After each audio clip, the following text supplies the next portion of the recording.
Hey Alex, this is Mrs. Skogland. Just wanted to give you a little bit of feedback on your summer assignment. We are mostly going to talk about this design question since that was the one that you had starred, but I will kind of reference some other parts of your project as we go through the video as well.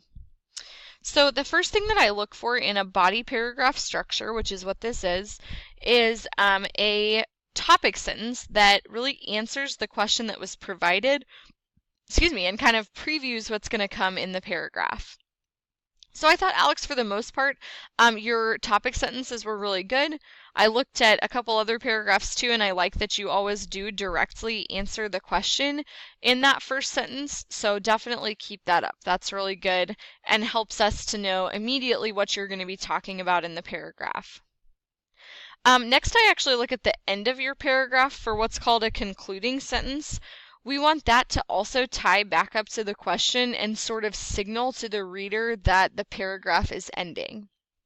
I didn't really notice clear concluding sentences in most of your paragraphs, Alex, so I would encourage you to use that as an opportunity for revision, where you add in a concluding sentence that maybe summarizes what was talked about in the paragraph and especially hits on like the importance of it. All right, next I looked at evidence, and I think this also is going to kind of go with our next area in commentary.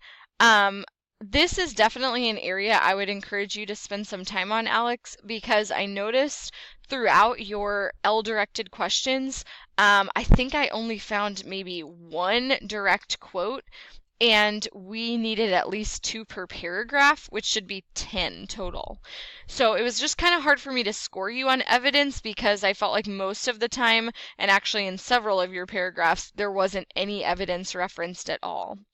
That also affected your commentary score, because if you don't have any evidence, you're not really doing analysis of the evidence, which is what commentary is.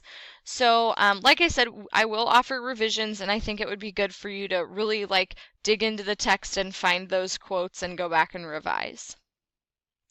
All right, finally, I looked at your conventions and citations.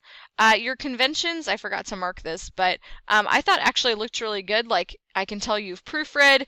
It was easy to read. There weren't any major punctuation or capitalization issues, so that was good. Citations, though, first of all, in several of your paragraphs, like down here, they're just missing because you don't have evidence. But the ones that you do have here are not correct. We want it to be pink in the page number, not like page. So again, just kind of some things to go back and fix.